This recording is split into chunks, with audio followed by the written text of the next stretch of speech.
Assalamualaikum. Jangan lupa like, comment, and subscribe. Bye.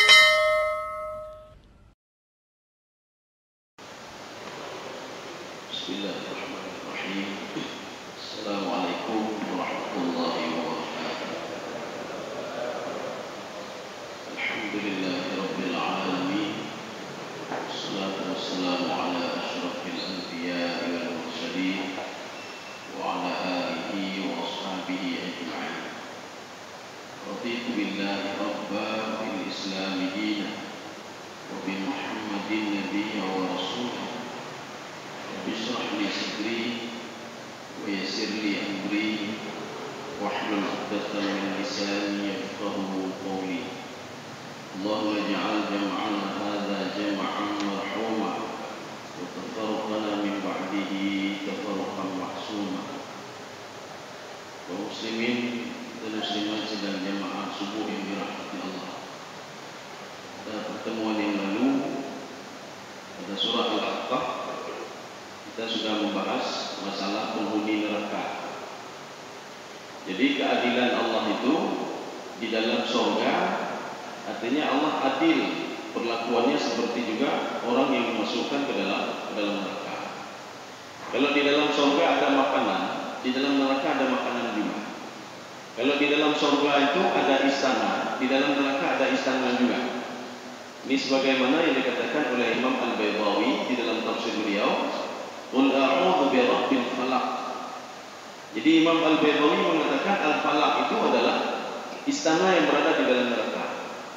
Cuma hanya doa gambar gimana istana neraka ini.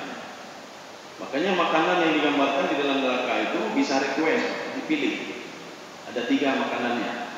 Dari zakmu, ghislin. Ya. Dari itu kalau kita lihat di ayat lain itu, dari itu makanan du syaukatin, kata Imam Jalalain dalam tafsir beliau. Du syaukat artinya makanan yang berduri. Jadi kalau digambarkan dalam tafsir Sawi itu, ketika dia minta terus makanan kepada Allah, diberikan makanan oleh Allah Subhanahu wa taala. Ketika itu dari tadi itu lengket di lehernya, sehingga dibiarkan begitu saja oleh Allah. Dalam satu riwayat dikatakan sampai 10 tahun perut dipelotong begitu saja. Kemudian baru diberikan air oleh Allah Subhanahu wa taala. Ini makanan penghuni neraka yang pertama bari. Kemudian yang kedua itu ghislin. Ghislin itu bagaimana? Dalam tafsir Ibnu Abbas, ghislin itu sadid. Ma'un wa damun yakhruju min jismil insan. Itu dalam tafsir Ibnu Abbas. Air dan darah yang keluar dari tubuh manusia. Jadi yang dimakan itulah itu. Ini makanan yang kedua. Jadi yang pertama tadi bari, kemudian ghislin, yang ketiga zakum. Ulun hati yang kedua, pilih yang pilihan. Jiji kata Allah enggak apa-apa. Karena makanan cuma 3 di neraka. Makanan lain, hanya pilihan lain. Itu saja bedanya. Kalau surga diberikan makanan juga, tapi pilihannya banyak. Apa saja keinginan manusia akan diberikan oleh Allah Subhanahu wa taala.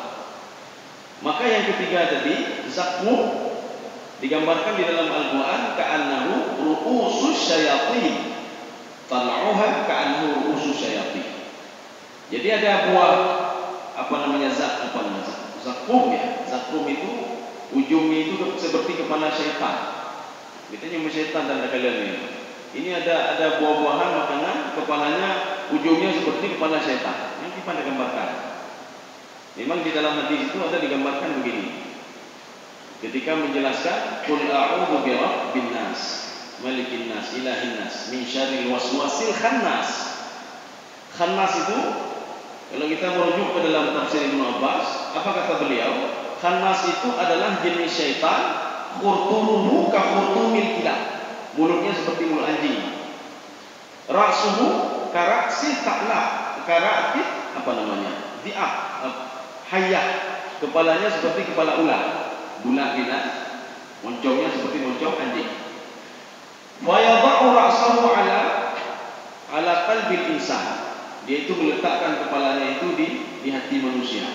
Tapi ketika manusia berzikir kepada Allah, khanasa itu keluar artinya. Maka dipanggil dengan khannas.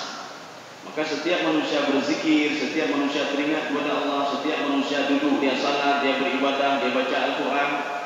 Yang artinya hidupi izinnya, hidupi. Kapan dia kembali?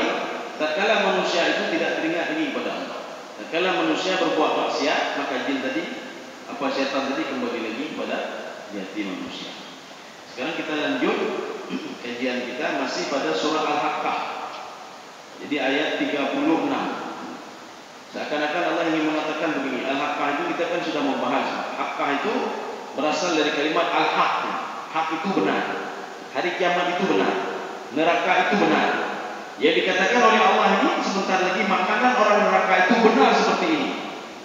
Maka kalau tak percaya nanti lihat jabu betul itu hananya. Ya. Maka anehnya nanti seorang itu begini. Dia sudah mengatakan benar, bak di akhir umma betul itu. Ya, umma betul itu. Yang kebetul legonya, yang dengar baju dari Al-Quran. Ini yang lebih parah orang yang tidak pernah baca Al-Quran, tidak pernah mendengar berita dari Al-Quran. Tiba-tiba dia melihat makanan neraka, tiba-tiba dia lihat situasi neraka. Apa kejut urungnya? A'udzubillahi minasyaitonirrajim. Bismillahirrahmanirrahim. Wala ta'amun illa min ghislin. Jadi lam ini lam nafi, la nafi. Artinya tidak ada makanan illa min ghislin. Jadi ini sama seperti hasar kalau dalam ilmu balaghah, dalam kajian Imam Ibnu Ashur, di dalam kajian Imam Zamakhsyari, di dalam kajian Ushul Tafsir wa Qawaiduhu, kajian tafsir itu, di dalam kajian Al-Burhan fi Ulumil Quran yang dikarang oleh Imam Zamakhsyari, Imam Zarkashi, apa kata beliau? Ini sebuah kalimat hasar, batasannya. Jadi batasan begini, makanannya tidak ada lain kecuali ghislin. Walaupun ayatnya seperti ini, Ibnu Abbas menambahkan, ini artinya Allah kabungihan ini. Hana makanan lain kecuali yang terlihat nanti. Ya. Walaupun nanti di ayat lain Allah mengatakan bari juga, bukan ghislin.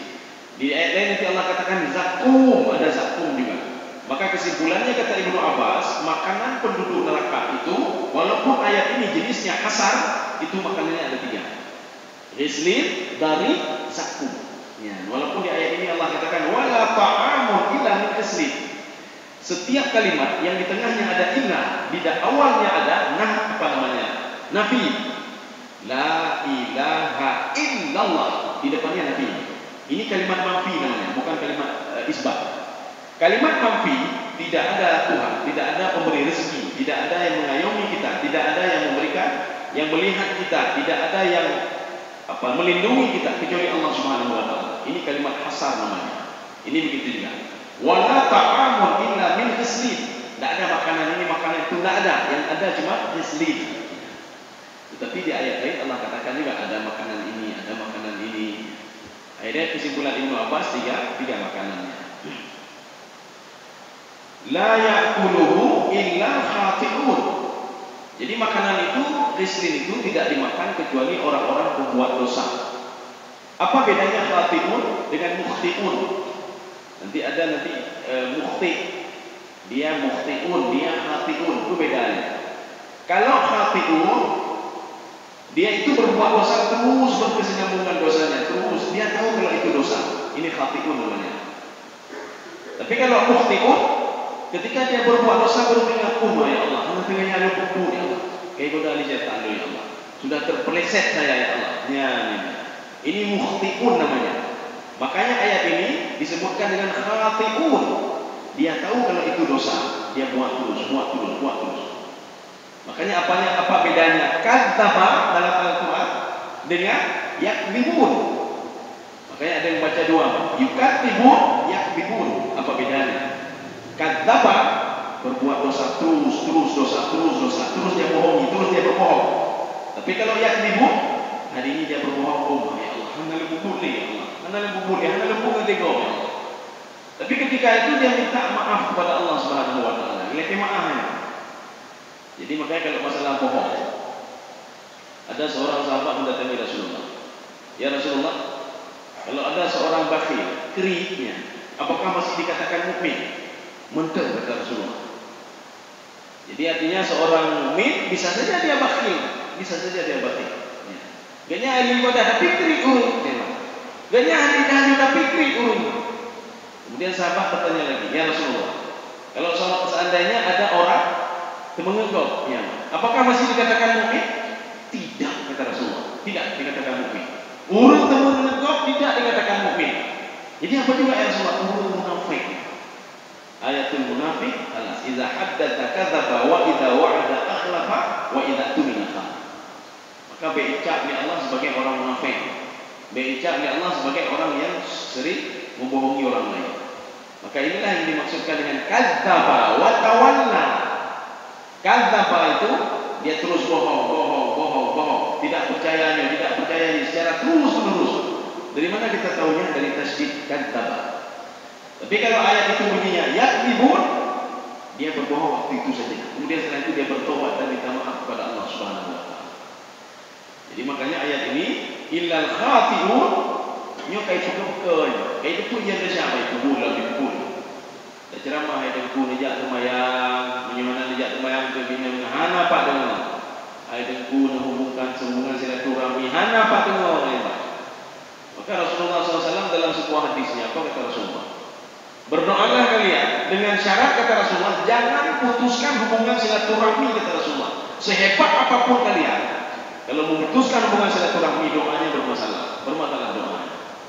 Kita beribadah bukan dengan Allah saja. Jadi hubungan dengan Allah dan dengan manusia.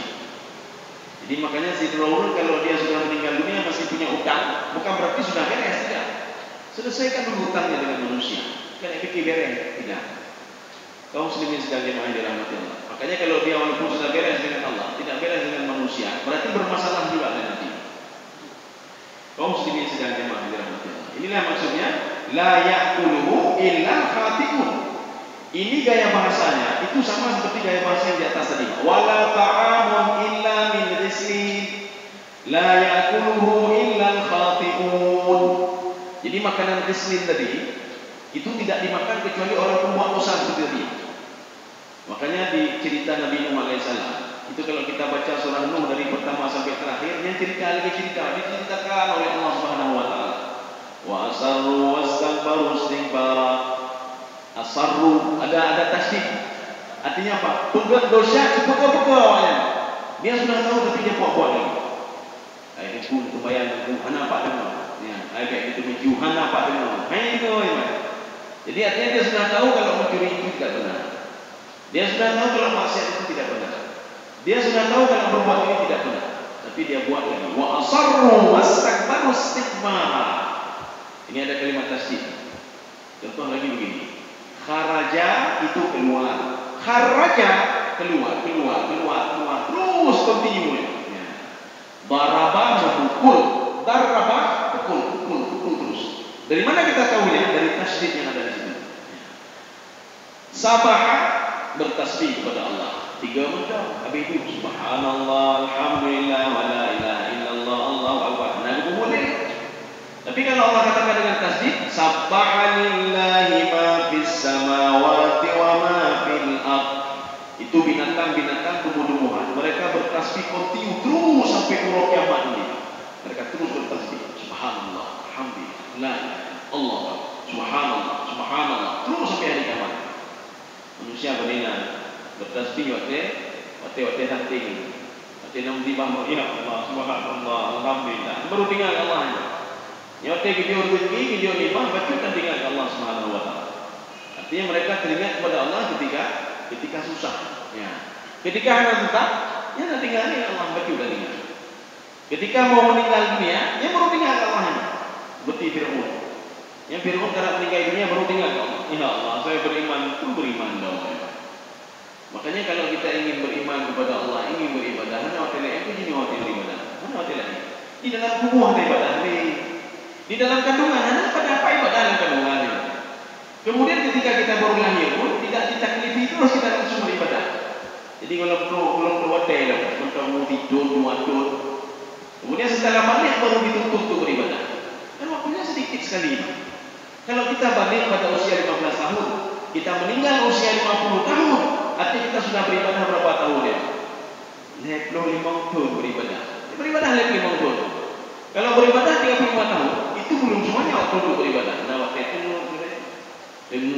kerja, tak ibadah dan lain sebagainya. Kalau kita kalkulasi mungkin lebih banyak tidur dengan ibadah. Yang tidur bertanya tu ada tengok harus bodi tu goda apa saja bertanya. Yang ada ibadah bertanya. Yang ada bertanya tak. Kalau kita kira kalkulasi 35 tahun tadi yang diberikan oleh Allah, itu banyak waktu tidur dengan waktu ibadah. Kaum muslimin sekalian jemaah dalam hati Allah. Sudah. Kemudian kita lanjut lagi. Ini fa ini ya. Fala uqsimu bima tumsirun. Ini fa apa ini? Ada yang mengatakan fa bayan, ada yang mengatakan fa tafriq. Fa bayan artinya Allah ingin menjelaskan ayat yang di belakang semua itu benar kata Allah. Semua ada di dalam Al-Qur'an. Nama dalam Al-Qur'an. Mana perkara dulu dia. Yang menyoji dah buka Al-Qur'an, Paling enggak dalam Fir'aun ada baca Al-Qur'an. Dalam satu hari ada kita baca Al-Qur'an. Biar kita baca Al-Qur'an. Artinya ada informasi-informasi yang diberikan oleh Allah kepada kita di dalam neraka begini, ini begini. Kamu tak perlu ragu. Tengok baca alam. Kenapa kita takut sekali ketinggalan informasi tentang dunia ini? Padahal cerita tentang kau perlu kejutan tentang kau di dunia ini sudah terjadi perang membaca Quran. Apa boleh berita orangnya? Kenapa kita tidak melihat berita diri kita sendiri? Yang meninggal itu bagaimana? Ceritakan lengkap oleh Allah dalam Al-Quran. Kamu nanti begini, kamu tentang draw dari Allah. Kenapa malas membaca Al-Quran? Makanya Allah katakan di sini, "Wala uqsimu bima tumsirun." Ya, ini kalau kita lihat terjemahannya, coba ada di buku baca. Coba baca. Maka aku bersumpah dengan apa yang kamu lihat. Iya, perhatikan baik-baik ya ini. Padahal ada la di sini. La itu maknanya tidak. Fala uqsimu. Maknanya apa? Saya tidak bersumpah kata Allah. Tapi kenapa maknanya saya bersumpah? Di dalam tafsir Jalalain, kata Imam Jalalain, fala uqsimu, la itu la ziyadah. Bukan beliau saja mengatakan la ziyadah. La ziyadah atau la zaidah. Ya, itu huruf tambahan itu.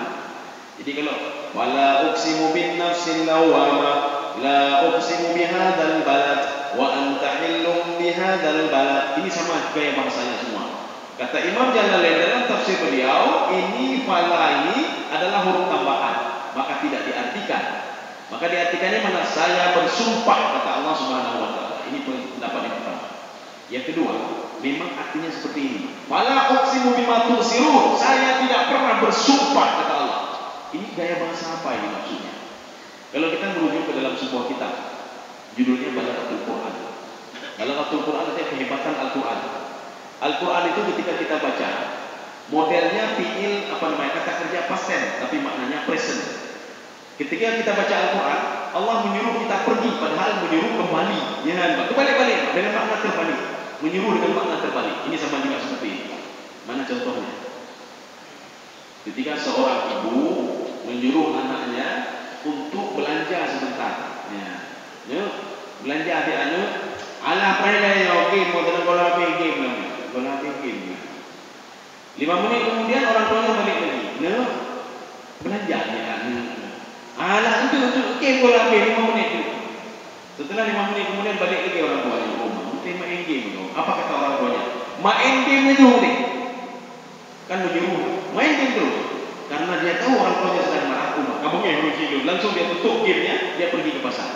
Padahal orang tua yang menyuruh main game terus kamu. Ya, anaknya memahami kamu yang mengunci dulu. Maksudnya apa? Main game tu, tapi you top game dan you jauh makan. Ini namanya gaya bahasa dengan memahami dengan pemahaman makna terbalik. Ya. Jadi artinya penguruci kahai pegahani, ayah pun enggak kalah. Kalau ulang-ulang berdua main game itu gede. Makanya anak yang cerdas itu dia memahami kalau orang tuanya sedang marah. Ya, sama seperti ini. Allah Subhanahu wa taala sudah bersumpah, "Kana tak bersumpah wasyamsi wa duhaha wal laili wan najmi." Saya bersumpah demi bintang, bersumpah demi matahari, bersumpah demi malam, bersumpah demi siang, bersumpah apa yang bersumpah Allah. Tapi manusia biasa-biasa. Hai dengar baju dan dengar. Maka karena hanya dengar baju fala uqsim, saya tidak pernah bersumpah kata Allah.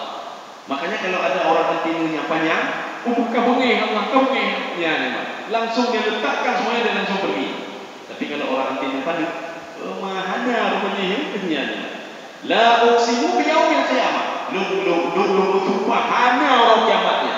Orang yang anti intinya pendek, bibihan rojam. Seperti anak tadi, ketika disuruh oleh orang tuanya main game aja, anak intinya pendek, ini main game, main aja game. Itu pun diuruci kamu ini main. Ini begitu juga. Fala uqsimu bima tubsirun. Ini kalau kita pahami dua. Yang pertama, saya bersumpah. Ini kalau menurut Imam Jalalain, karena beliau mengatakan la itu adalah fala itu adalah zaidah, huruf tambahan. Saya bersumpah demi apa-apa yang kamu lihat. Apa yang kita lihat? Lihat matahari. Allah bersumpah demi matahari. Hari kiamat itu ada. Saya bersumpah demi matahari, demi ini, demi itu. Al-Quran itu benar. Hana boleh ragu ke Al-Quran. Peganglah Al-Quran, belajarlah dari Al-Quran, tadabbur Al-Quran. Kenapa lah ini dan tadabbur ni? Mau Quran dia dan tadabbur ni. Yang bagaimana Quran ni demikian? Tadabbur Quran. Nyana makna yang nama pun katanya makna. Boleh yang kata-katanya. Kenapa Al-Quran tak pernah kita tanya sama teman kita? Ketika kita baca Al-Quran, boleh juga tak pernah kita tanya. Al-Quran menunjukkan ilmu itu hanya tutup di sallallahu alaihi. Tapi Quran tak pernah kita tutup. Orang kita selalu tanya ini apa maksudnya? Itu nabi baru lah, kata-kata baru kita selalu bertanya. Jadi inilah yang pertama, pemahaman pertama. Fala uqsimu bima tubsirun. Saya bersumpah terhadap apa-apa yang kamu lihat. Kita lihat matahari, Allah sudah pernah bersumpah demi matahari. Kita melihat makhluk, Allah pernah bersumpah demi makhluk. Semuanya. Afala yanzuruna ilal ibili kaifa khuliqat. Coba lihat itu binatang, coba lihat gunung. Mandukan dia kata Allah Subhanahu wa taala. Artinya ada cara lagi. Bagaimana cara yakin manusia kalau Al-Quran itu benar? Bagaimana cara yakin manusia kalau hari kiamat itu benar? Ada cara lain. Maka Allah katakan pemahaman yang kedua, fala uqsimu bima tubsirun. Saya tidak pernah bersumpah kata Allah dengan apa-apa yang kamu lihat. Ini artinya itu kamu ingin Allah lagi muda Allah. Maka ini dicerna oleh orang yang antenanya panjang. Oh, berarti butuh yang bukan hanya Allahnya. Ini Allah kamu ingin berarti. Ya. Wa ma la tubsirun. Ya, ini waw baik.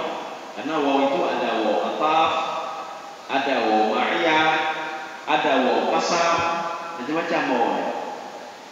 Makanya apa beda waw ataf sama waw ma'iyah? Kalau waw ataf, si fulan makan dan si fulan juga makan. Bisa saja makan itu dalam waktu yang berbeda. Si fulan makan nasi di sini, si fulan lagi makan nasi di rumah. Inoy berjomu berjomu, dia pelapan berjomu. Ya, ini waw ataf. Artinya sama-sama makan. Tapi kalau waw ma'iyah, si fulan makan nasi di sini, walaupun tempat berbeda waktunya sama, sekaligus. Ya, sekaligus. Ini bisa saja kita terjemahkan sebagai waw ma'iyah. Allah bersumpah demi apa yang kita lihat dan yang tidak kita lihat dalam detik ini. Bisa saja ini waw ataf. Apa yang kita lihat dan yang belum kita lihat lagi. Ya, ada binatang yang sudah kita tahu. Ada makhluk Allah yang sudah yang ketahuan namanya. Sampai sekarang makanya ada peneliti umat kami makhluk baru. Bukan makhluk baru yang kadri diciptakan oleh Allah. Cuma kita saja yang tidak tahu. Ketika si bulan sudah menemukan pulau baru ya, kadri kejamun kana. Nanti ada binatang aneh ditunjuk, binatang aneh, penemuan terbaru, penemuan terbaru.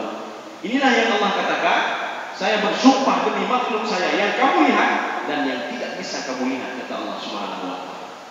Makanya menyambut kataku itu, pakibannya makhluk Allah itu, untuk waktu tiupan segala tiupan sangkakala yang pertama. Maka kita berdoa sama Allah hampir kala ini. Maka sebelum tiupan sangkakala yang pertama, kata Imam Sawi dan Imam Jalalain, itu semua binatang itu dibangkitkan semuanya oleh Allah. Binatang yang kita tahu dan binatang yang tidak kita tahu. Ini aku baru dulu. Oh, mana binatangnya? Nah binatangnya. Apa yang mereka lakukan? Mereka menuntut balas satu sama lainnya. Ketika habis menuntut balas satu sama lainnya, Allah mengatakan kepada semua binatang ini, kuntur. Jadilah tanah semuanya. Jika ke tanah wadu. Setelah itu baru ditiup sangkakala yang pertama. Jadi makanya nanti muncul pertanyaan, apakah binatang dibangkitkan lagi ketika tiupan sangkakala yang kedua? Maka dia jawab, tidak dibangkitkan lagi. Kenapa tidak dibangkitkan lagi? Karena mereka sudah ada keadilan Allah, sudah dibangkitkan sebelum tiupan sangkakala yang pertama, dan mereka sudah dimatikan semuanya oleh Allah Subhanahu wa taala. Mereka sudah menuntut balas. Maka yang dibangkitkan itu adalah golongan manusia, jin, mendung, iblis dan lain sebagainya. Untuk apa dibangkitkan oleh Allah? Untuk menuntut balas satu sama lainnya, untuk mewujudkan keadilan. Lalu ya Allah dizalimi sampai-sampai ditipu lantah murni, ye tipu lantah ya Allah, amal ibadahnya ya Allah, tenang betul Allah. Amal ibadahnya untuk kamu. Ini namanya apa? Pengadilan Allah Subhanahu wa taala. Jadi waktu itu kalau ingin keadilan kan waktu itu. Maka ketika di dunia hendak berharap keadilan, katanya tetap dizalimi oleh kau. Walaupun katanya betul, tetap ini kau, tetap ini kau. Tak pernah betul, mana kita sabar betul. Inilah yang dikatakan oleh Imam As-Sa'di. Wa li rabbika fasbir. Hendaklah kamu itu bersabar. Apa maksud bersabar? Bersabar itu kata Imam As-Sa'di, ya likai yahtasib apa namanya? Fasabr. Kalau kamu ingin dapat pahala yang cuma-cuma, bersabarlah kamu. Setiap kita orang bersabar pahala mengalir. Yang sabarnya amal ibadah yang enggak perlu pakainya, misalnya pakai apa namanya? Petebit pen, kayak petebit pen. Punya sembahyang enggak benar aja ke rumah kok, benarnya ke rumah mananya, benarnya yang sembahyang. Tapi kalau sabar itu tidak. Sabar itu kata Imam As-Sa'di, kalau kamu ingin dapat pahala gratis cuma-cuma, sabar aja, sabar. Ketika kamu sabar, terus mengalir. Ya. Kau sedikit sedang main dalam itu. Ini maksudnya apa? Setiap makhluk Allah itu ada yang sudah pernah kita lihat dan ada yang belum pernah kita lihat. Maka Allah bersumpah dengan demi dua makhluk ini. Ya. Innahu laqur'an, innahu laqawlu rasulin karim. Ya, ini cerita tentang Al-Quran. Allah bersumpah tadi. Ini apa hubungannya dengan ayat sebelumnya? Maka kalau kita merujuk ke dalam kitab Al-Burhan fi Ulumil Quran yang dikarang oleh Imam Az-Zarkashi, beliau mengatakan ayat Al-Quran dari Al-Fatihah itu Bismillahirrahmanirrahim, Alhamdulillahirabbil alamin sampai Qul a'udzu birabbin nas, malikin nas sampai habis. Itu semuanya ada silsilah, ada hubungannya, ada munasabahnya semuanya. Jadi makanya beliau mengatakan di dalam buku kitab beliau Al-Burhan fi Ulumil Quran, satu ayat saja yang kita copot dari Al-Quran nanti ayat itu sudah putus. Maka semuanya itu punya hubungan satu sama lainnya.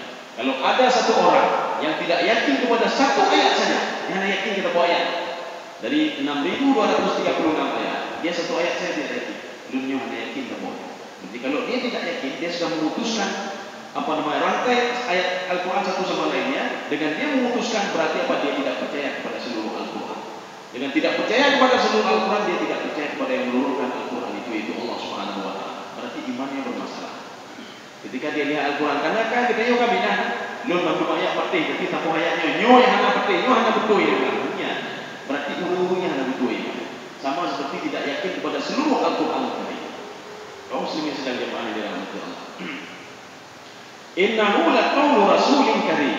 Di dalam Al-Quran itu inna itu untuk apa? Untuk isbat. Isbat itu untuk apa? Untuk menguatkan. Makanya ada inna. Maka di dalam Al-Quran itu kalau kita melihat inna fi khalqis samawati wa ma fil ard, dalam penciptaan langit dan bumi ini, itu inna untuk apa? Untuk isbat, untuk menguatkan, untuk mentaukidkan. Kalau yang diciptakan oleh Allah Subhanahu wa taala ini sebagai tanda-tanda kebesaran Allah. Tidak ada lain. Ini kalau inna. Maka kalau kita melihat di dalam Al-Quran, itu kalimat isbat menggunakan inna itu ada 1960 kali, 60 sekian kali. Bisa 61, 2 dan 3. Artinya tidak lebih dari 1960 sekian kali. Maksudnya apa? Dari 6.236 ayat Al-Quran, hampir sepertiga ayat Al-Quran itu isbat. Kenapa ada isbat? Hampir sepertiga ayat Al-Quran yang ditolak oleh manusia, yang tidak masuk akal manusia. Ana lupatihnya. Maka kalimat itu, ayat itu digunakan inna oleh Allah supaya manusia yakin. Ya. Ini kenapa ada inna? Karena ada sebagian manusia tidak yakin dengan keberadaan Al-Quran. Hana yakin.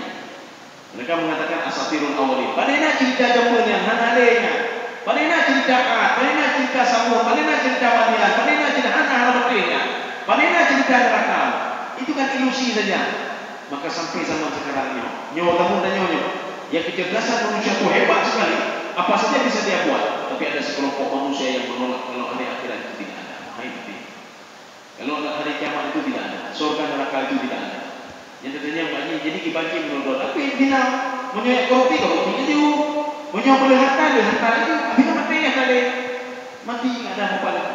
Kalau pikiran kita masih seperti itu, tidak jauh seperti pikiran-pikiran orang-orang jahiliyah dahulu. Ya. Jahiliyah kenapa dinamakan jahiliyah?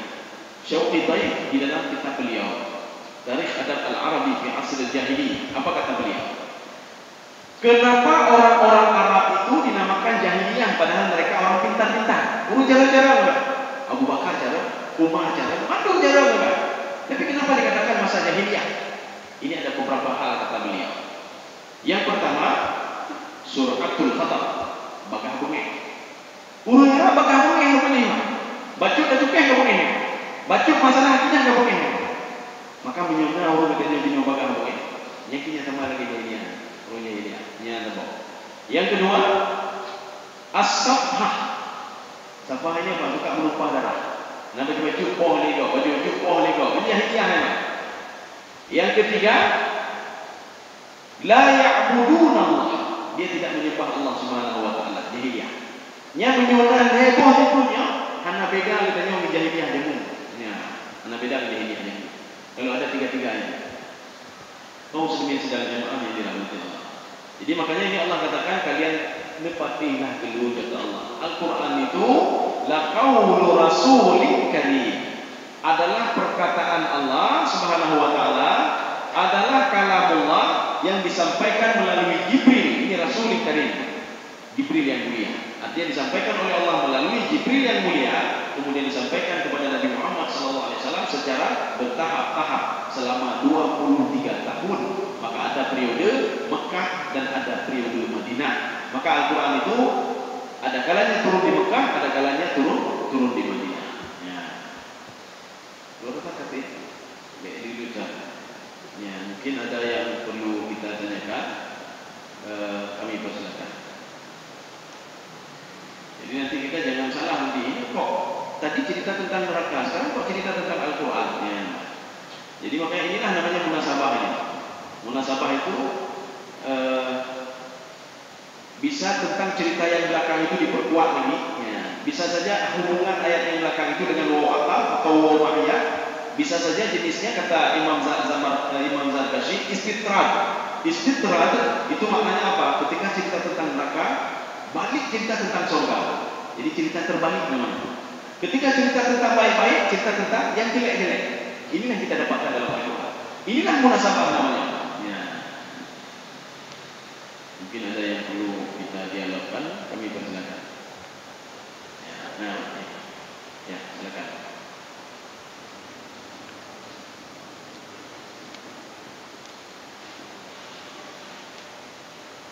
Terima kasih Ustaz.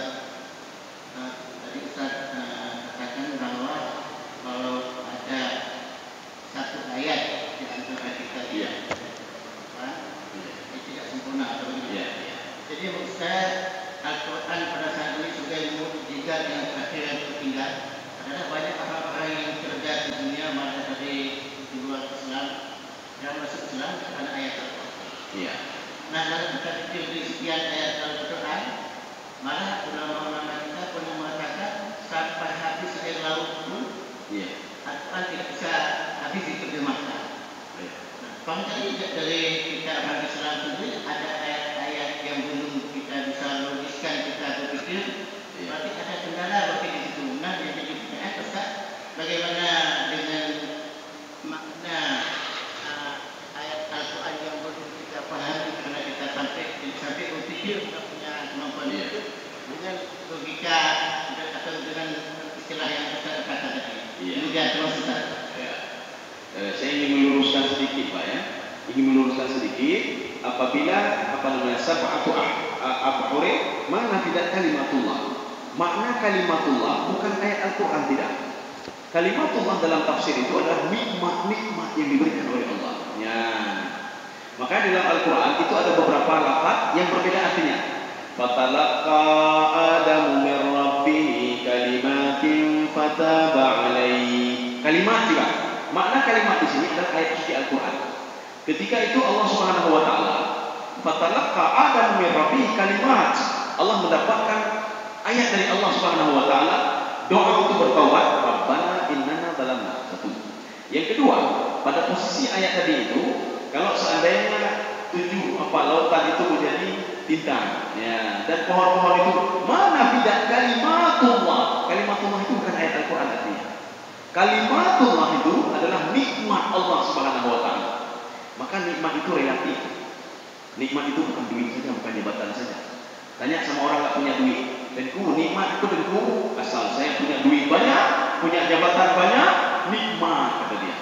Coba tanya sama orang yang banyak duit, tentu bro nikmat itu tentu. Belum nikmat saya anak lu gak berbakti, belumnya nikmat. Ya kan ini namanya. Sudah ada lagi nikmat. Dia artinya apa? Nikmat itu relatif. Coba tanya sama orang sendiri, nikmat itu katanya boleh hidup nikmat. Mana yang dikipek nikmatnya? Ini yang namanya kalimat Tuhan. Ini bukan ayat Quran tidak, tetapi kalimat itu maknanya apa? Nikmat Allah Subhanahu wa taala. Ya, jadi artinya ayat Al-Quran itu bukan tidak habis dibahas, tidak. Semua sudah habis, cuma nanti ada pemahaman berbeda, pemahaman itu. Ya. Sekarang masalahnya begini, ada orang yang cuma ngomong saja dia ngomong saja tapi tidak berbuat. Inilah yang dibenci oleh Allah. Imam Al-Ghazali dalam kitab Ihya Ulumuddin beliau apa kata beliau? Al-ilmu itsnain, ilmu itu dua. Ilmun bil lisan, ada ilmu di mulutnya saja. Ada orang tahu salat itu wajib, tapi hanya kepuput. Ada orang tahu kalau ini nikmat Allah, ini Al-Quran begini, ini maknanya, ya diakui dengan mulutnya. Inilah kata Imam Al-Ghazali yang akan dituntut oleh Allah Subhanahu wa taala di padang mahsyar nanti atas apa yang ngomonginnya. Maka hati-hati setiap yang ngomong keluar dari mulut kita. Semua dimintai bertanggungjawab oleh Allah. Ini namanya al-ilmu bil lisan. Yang kedua kata Imam Al-Ghazali, al-ilmu bil qulub. Ilmu yang sudah sampai ke hati. Ya, ilmu ke hati. Artinya apa? Inilah ilmu yang bermanfaat kata Imam Ghazali. Sebagaimana beliau mengutip hadis Rasulullah SAW. Ilmu yang bermanfaat itu adalah ilmu yang diucapkan dengan mulut dan diyakini dengan hati. Ya, itu ilmu yang bermanfaat. Jadi hadis itu kami apa tu bahkan temenak kau, ya apa temenak kau paknya. Habis itu temenak kau kan nama hati, apa temenak kau ya. Ini ilmu yang tidak bermanfaat namanya. Jadi makanya yang bermasalah begini, kita ngomong saja begini, ini Al-Quran menyuruh ini, tapi dia hanya ada buku. Ya. Jadi artinya kalau yang pertama tadi tidak mungkin, itu Al-Quran artinya sudah diberikan kesempatan oleh Allah. Walakat, mana buktinya? Walakat yassarnal Qur'ana lidzikri fahal min muddakir. Saya permudah Al-Quran untuk dihafal, untuk dibaca, untuk ditelaah, untuk ditadabbur, untuk dimaknai dan lain sebagainya. Fahal min muddakir, tapi tidak ada manusia yang mau mendekati Al-Quran. Saya permudah Al-Quran. Jadi tidak ada istilah di rumah tutah tak nyuk ibadnya tutah hana tutah Al-Quran hana tutah. Asal kita terus berdoa kepada Allah Subhanahu wa taala dan minta dipermudah oleh Allah. Ya. Demikian. Ada lain? Mungkin termotivasi. Kalau tidak ada kita cukupkan saja.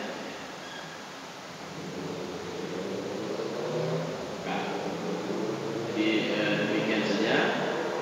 InsyaAllah kalau tidak ada halangan lagi, ini pertemuan selanjutnya ayat 41. Ya, ayat 41. Ini masih juga tentang ayat suci Al-Quran yang tidak diyakini oleh sebagian manusia. Sebagiannya yakin dan sebagiannya tidak yakin sama sekali. Padahal Al-Quran itu menceritakan tentang masa depan dia, cerita tentang bagaimana kalau ingin hidup bahagia, semua dalam Al-Quran. Bagaimana nanti kelanjutan hidup setelah di dunia ini diceritakan lengkap ya Al-Quran terus menerus, makanya berkesinambungan ceritanya. Setelah kamu di alam barzakh, bagaimana nanti kamu di Yaumul Ba'thi, bagaimana Yaumul Hisab, bagaimana Yaumul Mizan, bagaimana di dalam surga yang tidak pernah diceritakan secara detail di dalam kitab Taurat, kitab Injil dan lain sebagainya. Dan di dalam kitab Talmud punya Yahudi. Mudah-mudahan ada manfaatnya bagi tuan dan jemaah sekalian. Subhanakallah bihamdika asyhadu an la ilaha illa anta astaghfiruka wa atubu ilaik. Assalamualaikum warahmatullahi wabarakatuh.